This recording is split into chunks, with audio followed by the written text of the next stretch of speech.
صلوا علیہ وآلہ۔ صحیح بخاری حدیث نمبر 34۔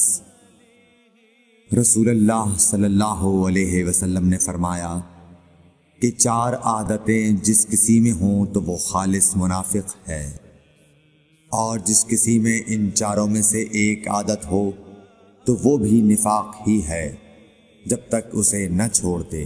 وہ یہ ہیں: جب اسے امین بنایا جائے تو امانت میں خیانت کرے، اور بات کرتے وقت جھوٹ بولے، اور جب کسی سے عہد کرے تو اسے پورا نہ کرے، اور جب کسی سے لڑے تو گالیوں پر اتر آئے۔